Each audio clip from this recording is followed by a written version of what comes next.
Hi, everyone. Good morning, good afternoon, good evening. So, we haven't spoken about Harry and Meghan's butt boy, Meghan Markle's mouthpiece, Scooby Dooby Doo, also known as Omid Scobie.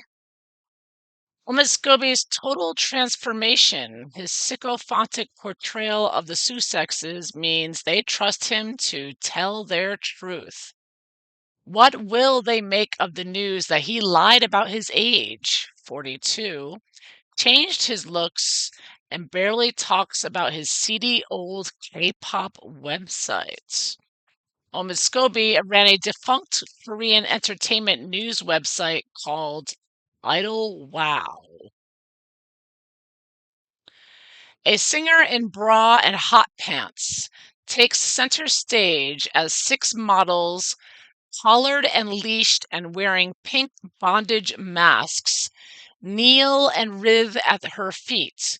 So begins South Korean rapper Hyunya's video for her 2015 hit single Roll Deep. Even in an internet age in which music videos have long lost their innocence or indeed their power to shock, it appears notably raunchy. Arguably more shocking, though, was the enthusiastic reaction of now defunct Korean entertainment news website Idol Wow, particularly as the website was founded and run by Omid Scobie, better known these days as cheerleader in chief of the Duchess of Suing and Sex, whose views on the sexual objectification of women he presumably endorses. Back in 2015, though, Scooby was doing the feminist cause few favors. An article on his website noted creepily that Hyuna's video is littered with close-up crotch shots in barely there hot pants that show off the 23-year-old girl group star's bootylicious curves. Added that at one point the brunette idol even squeezes her breasts together at the camera. Quoting a spokesman for Hyuna expressing hope that fans will enjoy the video, the article concluded, "We're sure they will." Look at him. Oh my goodness, what's going on with him? He's aged quite a bit, hasn't he? He's only 42? Wow. I mean, if you asked me if I didn't know who he was, I'd be like 60. I mean, yikes. Uh, He was interviewed before the Platinum Jubilee there. That's what he used to look like before he screwed up his face, kind of like this one over here. She's got a lot of work. Also, there's the video that he praised. Ay, ay, ay. Scooby launched Idol Wow to cover the South Korean pop or K-pop global phenomena, which combines attractive singers, addictive melodies, and slick choreography, drooling over pictures of another star, Yuri from the group Girls' Generation. The website highlights her tight bikini that flaunts her ample cleavage and supremely busty curve. What vocal feminist Meghan would have make of it all, one can only imagine.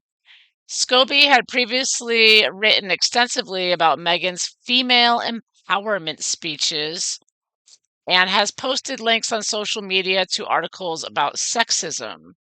He was the sole director of the London-based Idol Wow Limited, but for some reason gave his name on company legal documents as Om rather than Omid.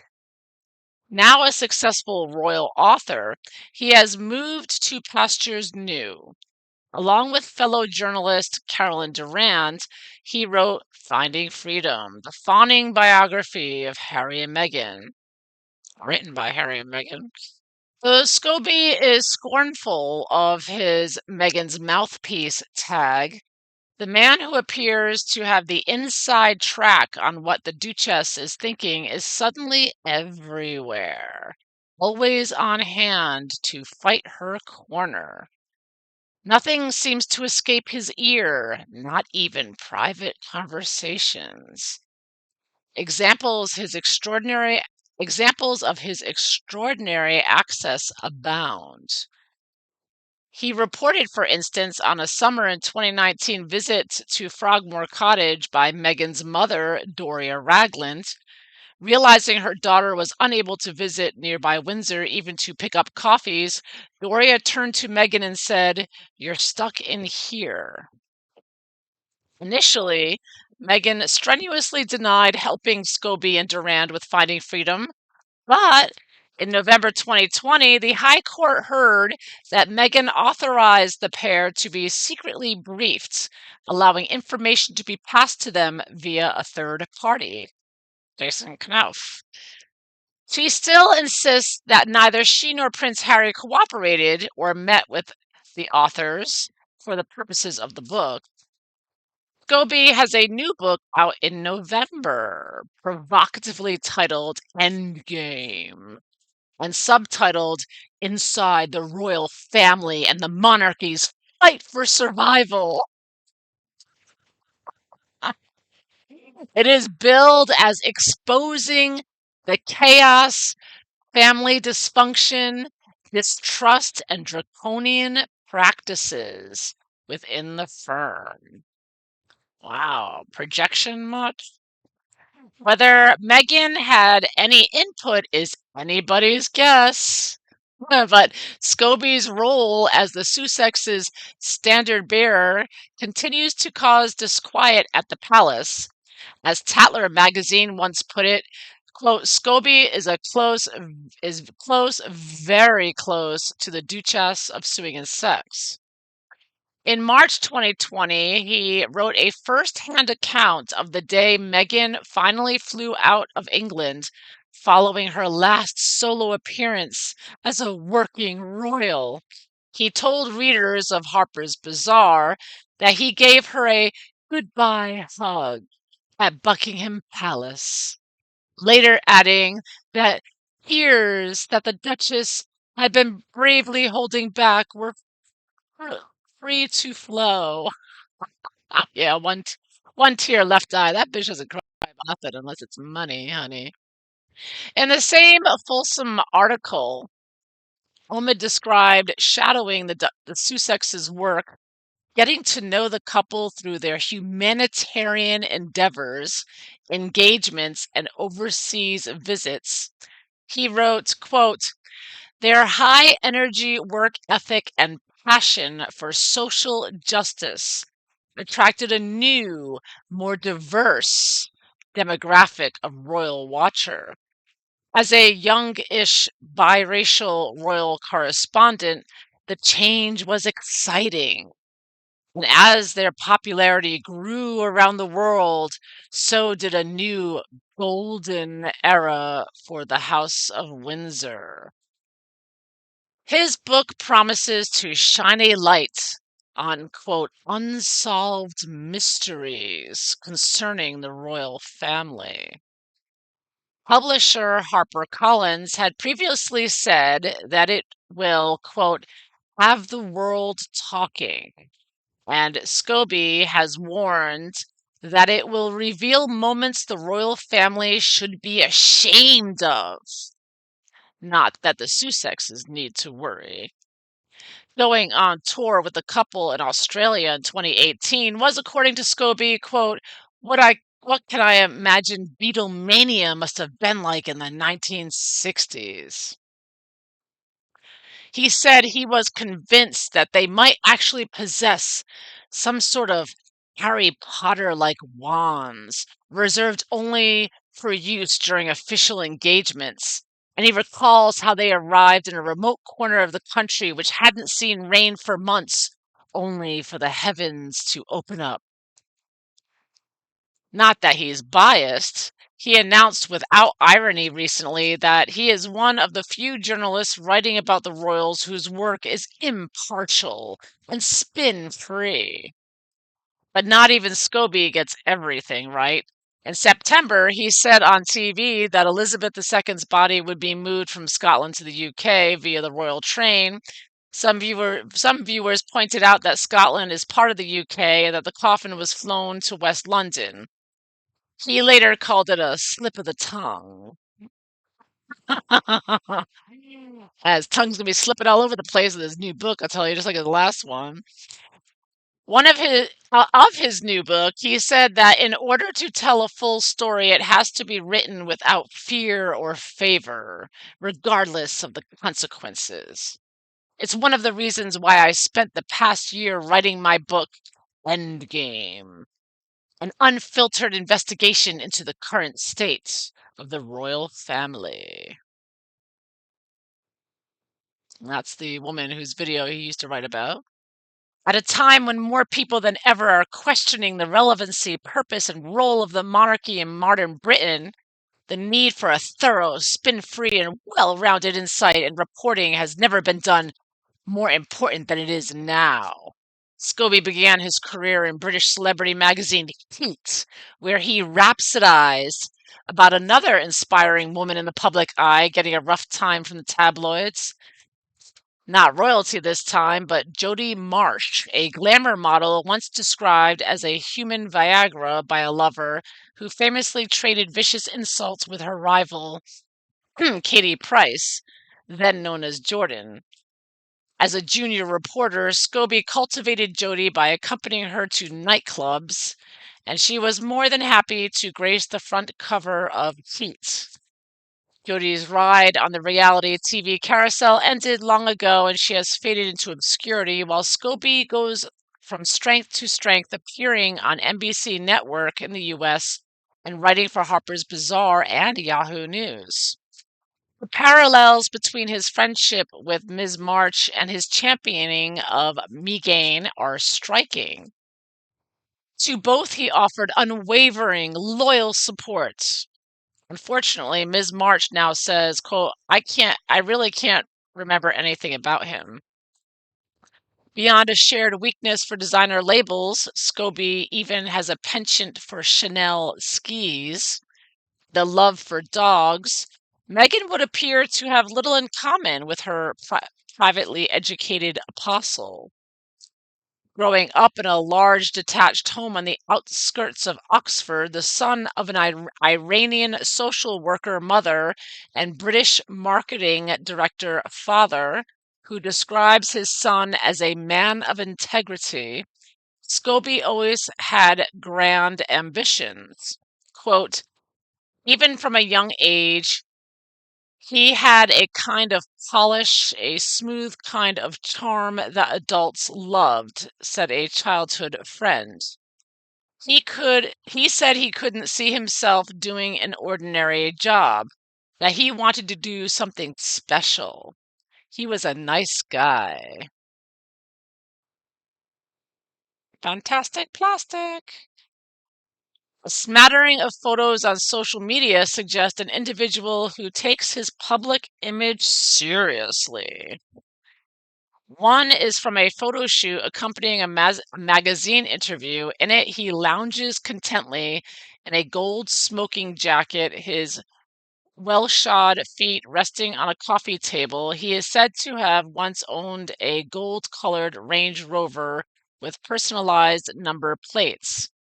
Elsewhere, he has been pictured snowboarding in Chamonix, shopping for designer clothes with his French bulldog Yoshi, and striking a pose beside a Canadian lake.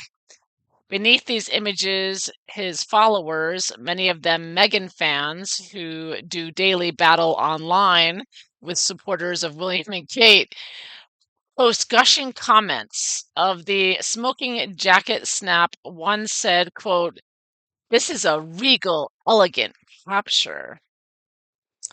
Despite the demise of Idol Wow, Scobie hasn't left K-pop behind entirely.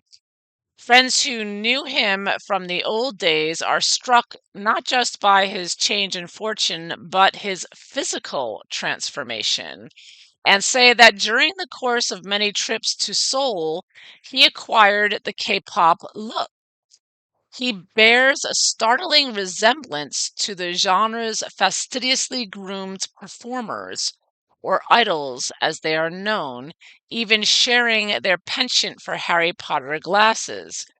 Quote, he just seems to get younger and younger looking, says a former colleague. K-pop has become a multi-billion-dollar force, smashing into the global mainstream and becoming one of South Korea's most lucrative and influential exports. But it has also attracted criticism.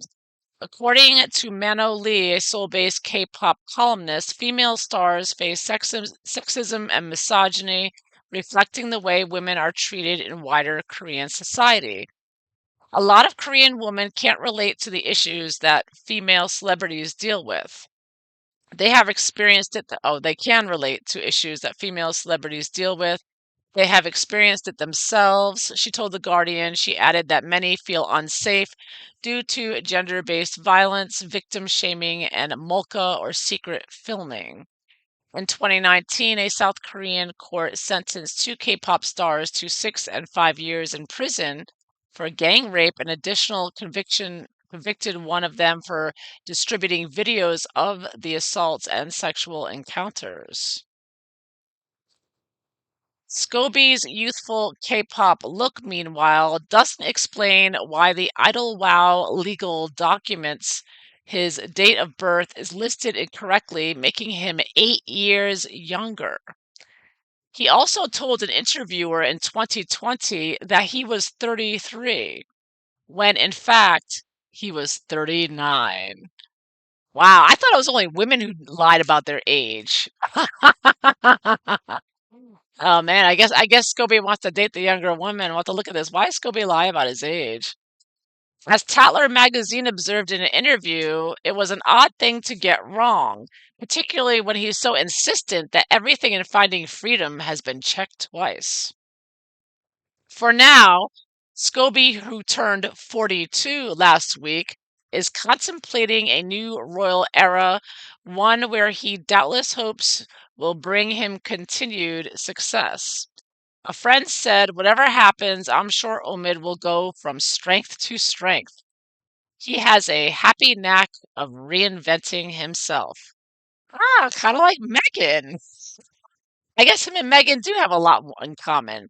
So that's interesting. I didn't know about his penchant for K-pop, and the fact that him and Meghan are looking more and more like the same person every day. They could just interchange themselves. Yes, let's take a look at Omid Scobie and what he's up to with Meghan and this new book. Harry and Meghan have been very quiet, but he's apparently going to be covering some mystery and covering things that he feels the royal family should be ashamed of in his book, his second book that he's writing with Harry and Meghan. Let's take a look. Let's do a little reading here, and I'll be using the Dream Keeper's Tarot since Omid and Meghan seem to be living this fantasy life of delusion where they change constantly and get crazier and crazier. Oh my goodness, a second book by this guy. That first book was so horribly written. I just can't imagine how bad this one's going to be. But let's find out how is this book going to be, and how's it going to go, and why does he lie about his age? I mean, really? Oh my goodness, these middle-aged naughty people, Harry, Meghan, and Omid, all these old farts, acting up. My goodness. All right, let's find out. What's going on here. What is going on with Omid in this book and what's going on in general here? Omid, Scooby Dooby Doo.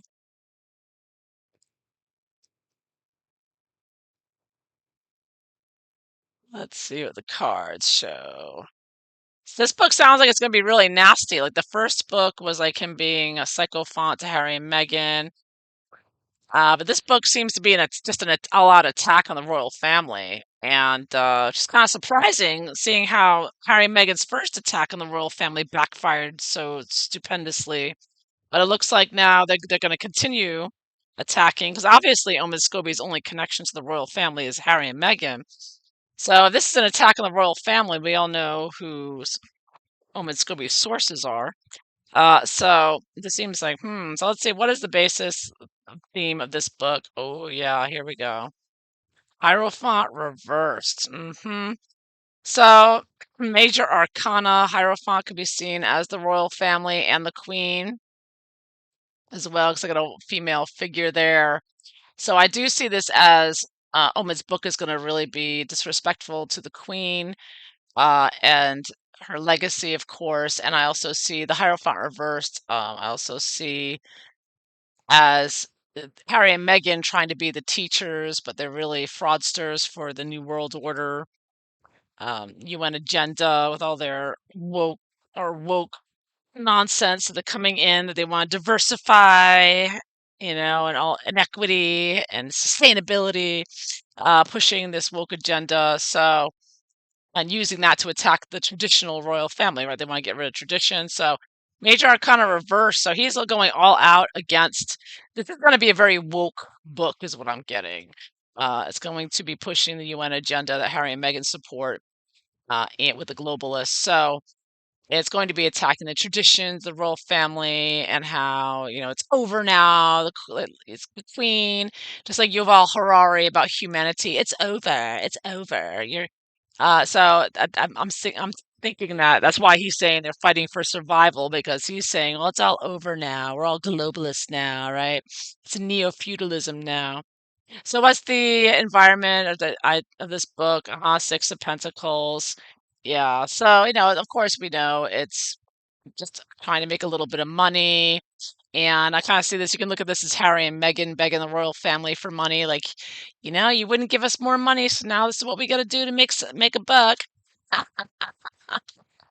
And yeah, yeah. And I think they might be uh, criticizing somehow money issues, financial issues as well, business dealings, connections, that kind of thing. Oh, the chariot reversed. Yeah, being destructive as well with the political edge here and trying to um, just be very destructive here in a political way. I guess very political. This is like a political card to me. The black and white, bringing in the race card again, again. Is going to be beating the race, going to be flipping out the race card all over the place. Everything, all the problems Meghan had was because of racists. You're all racist. So he's going to be flipping that out again. Of course, Omid claims to be the victim of racism too. It's just, he's so out of touch with reality. Oh my goodness.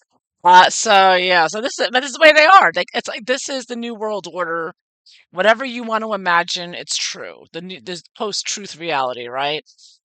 So there, this is what. So Oma decides that everyone's racist about him. Then that's the way it is, and whatever Meghan and Harry's delusions and drugged up paranoia comes out with, it must be the truth, right? It's their truth, right? Unbelievable. So what's the basis of this book? Nine of Pentacles reversed. The Duchess card, looking for more money again. So yeah, so this is about, of course, making money, but I see Meghan being the main impetus behind this, and the one who's basically dictating the book to and directing the whole thing. So, mm, and the fact that Harry and Meghan aren't making any money, they're angry, they're bitter, they're on the attack. Plus, I also see this as Omid needing some more plastic surgery. It kind of looks like Omid a little bit. It's like, hey, he's not getting any younger, and he's going to need some touch-ups since him and Meghan need a lot of touch-ups to keep up with it. Once you start with that, from my understanding, you got to keep it up. The Botox isn't free, right? So why does Omid lie about his age? I had to ask that. Oh, Three of Swords. He doesn't look at this. Is this an interesting Three of Swords? Somebody who's like obviously very unhappy and doesn't have a head. I don't think Omid likes who he is, and I think that he doesn't see himself or want others to see who he is. Yeah, well, obviously, very disturbing here. He's a very unhappy person, and he is. He's out of his mind. So he doesn't, he wants to live this invisible, unidentified, lifestyle. He's deranged. He's just mentally deranged. And he doesn't want anyone to know like who he really is and what he really looks like. I mean, honestly, look how he changed his face. It's interesting that this card, I get the card with no face on it, no head. I mean, look how much he changed his appearance. I mean, he was a fine-looking young man. There was nothing wrong with his face. And the same goes for Meghan. Actually, Meghan looked better before she got the plastic surgery. Um, both of them look better before than after. Uh, that's why it's like you have to wonder why the heck did they do it? But I think part of the reason both of them got plastic surgery is they thought it would make them ageless, you know. But actually, no, it doesn't. It actually ages you, I think. I don't know. What do you think? But I think getting a lot of plastic surgery actually makes you look older, you know. Because you obviously don't age well when you've contorted your face in weird ways. It's gonna show, you know. That's what I'm getting. That's what seeing. So yeah, he doesn't really doesn't want to admit his age. He's like he lives in unreality with that. He wants to pretend like he's something he's not. Yeah. He probably pretends to be like a 16-year-old online or something. I don't know. Nowadays, you don't know. So what's he expecting from this book? What's he expecting? Ooh, Four of Cups reversed. He's not expecting too much. I mean, let's face it, things are waning down with the Harry and Meghan. They're not a big story like they used to be. I mean, Meghan keeps pushing herself out there, and we're following her, but people are not liking them so much, and they're not interested. I mean, there'll be a little bit of a reaction. Um, this is more of a personal vendetta of Meghan, but you see how you've got a woman here, and she's sort of holding what looks like a face, a headless face there. So yeah, this is Megan. Just another revenge of Megan. I think this was reversed. Yeah, he's not expecting much. He's just expecting that. He's doing what Megan's telling him to do, and he's her representative on this. This is really Megan's book. We all know that this is like Megan's dictated the whole thing, and he's just dishing it out. And he knows it's going to be gonna get criticized for it, but that's his job. His job is to be the shizzle stirrer for Megan and say all the things that Megan wants to say, but she doesn't want to come out and say. That's why she uses his Twitter account all the time, in my opinion. So, what is he afraid of or not want with this book? Page of Cups.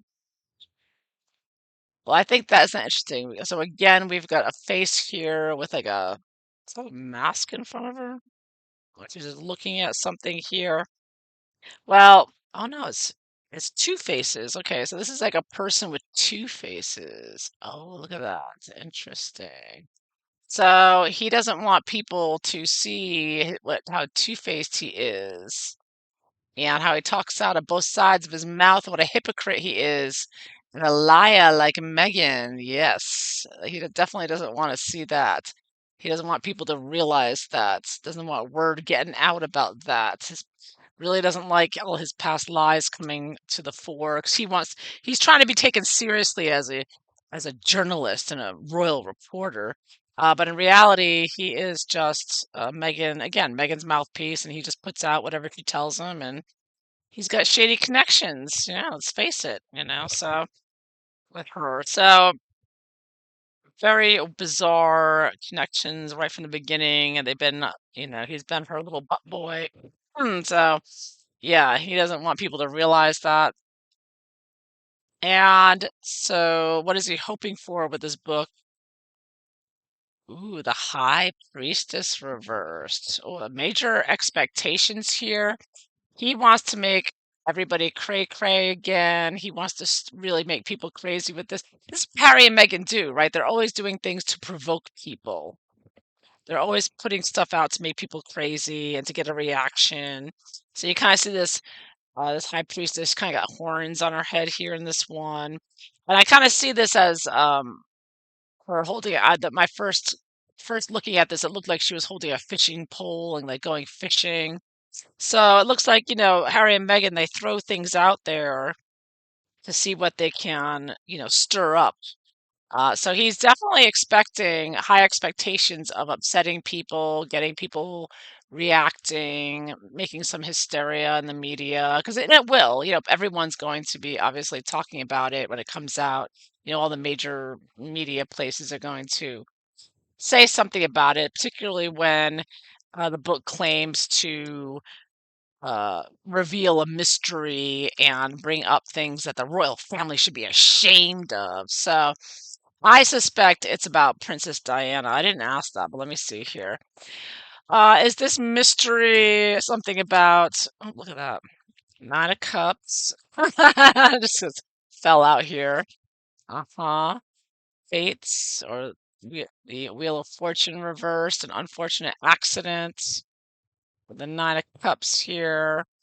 And ooh, Six of Cups reversed. Okay. So I'm getting some mystery either from his childhood, from Prince Harry's childhood, regarding a fateful accident, the fates. hmm And I would say the Nine of Cups being, maybe referring to, what happened to his mother. I got a woman here. I'm gonna take it as the Princess Diana accident. I think that's what it's about. So that's the mystery. I think that's what I'm going with. It's gonna be about Princess Diana accident. What else could it be about? Come on now. I mean, it could be something else, but that's what I'm going with. Some only mystery that anyone would care. And he's trying to claim that the what is he claiming that the royal family should be so ashamed of? So Omid Scobie says he's going to write about something the royal family should be ashamed of. So let's see what that is. It's going to be probably racism is my guess, but let's see. I get temperance. So, all right. So I think it's about working with the media because I kind of see this as a hand.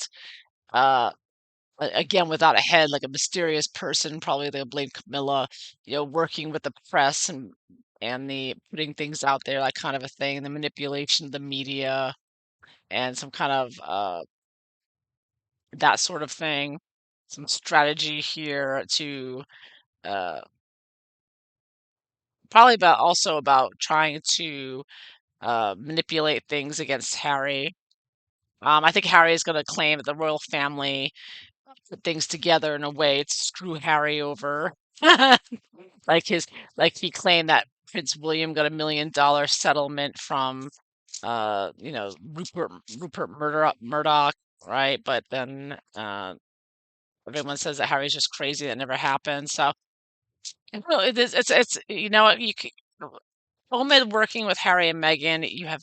They're so crazy and drugged up. It's they could come up with anything. I mean, they could literally come up with anything, and now you can't put anything past them. So the High Priestess reversed. It is gonna be very crazy. It's gonna be yeah, it's gonna be shocking because it'll be such a pack of lies. So how are Harry and Meghan influencing Omid these days? Ooh, Eight of Wands reversed. Interesting. So of course, Omid is their mouthpiece, putting everything out there. The Eight of Wands, publicity. And this is like, oh, look at that. There's a woman grabbing the hands of another person here, another woman. So I see this as like, of course, Meghan reaching out to Omid and keeping Omid going there. But things. Harry and Meghan, of course, aren't the ones. They don't want to come out and say it. They want Omid to do it. So Omid is flying in and uh, putting out everything that Harry and Meghan want to say, but they don't dare say because they know they'll be exposed to all the lies. So Omid's going to do it. I guess so again, being their mouthpiece. So how's it gonna go when the book comes out? Ooh, Two of Cups reversed. Wow. So any connections Omid may have had with the royal family are over, that's for sure, with Two of Cups reversed. And it's certainly not going to help Harry and Meghan with the royal family. I see Omid is really going to, um, yeah, he's not going to be able to come back from this if he was planning on continuing his career as a royal reporter. I'll tell you what. I think already he's not taken seriously as it is. He's a joke. So I think this is going to make things worse. And for him regarding any future with that. And in the long term, how will it go? Four of Pentacles reversed. Boom. Yeah. I think that Omid is, he's going to make a buck, but then that's going to be it. I mean, I think that he's not going to be taken seriously again. He might even be taken to court. I kind of get court vibe here with the justice. Um, I don't know if Samantha Markle is suing him. I know she's suing. She might end up suing him, right? Because he's the one that wrote some defamation about her in the book that came from Meghan, but he may still be facing that and also possibly future legal issues pertaining to what he writes in this book. So that will be interesting to see. I hope it doesn't look like he's going to be writing anything about Samantha, but hey, the royal family might turn around and say, you know what, we're going to file a lawsuit now. So I see problems for him in not being able to keep up any appearance. It's obvious that he's not being fair in his judgment. I mean, this would be being fair and objective and weighing both sides, and he's obviously not. I mean, so it's going to be more than obvious that he's not being balanced and fair with this book, and everyone's going to call him out on that. And of course, it will in the long term, if he wants to be considered a journalist, I mean, that's obviously a joke when it's quite clear that he's nothing more than a sycophantic mouthpiece of a deranged lunatic couple of the globalist order, and that's why he's doing it. He's getting paid good money, and that's what he's in it for from the very beginning. It's all about the money and pushing that globalist agenda to destroy the royal family. That's all it's been about, and that's what he's still working on. Battle continues. All right, so that is what I see for Omid Scooby Dooby Doo and book number 2. So I hope you enjoyed this. If so, please like and subscribe. And I hope you all have a wonderful day.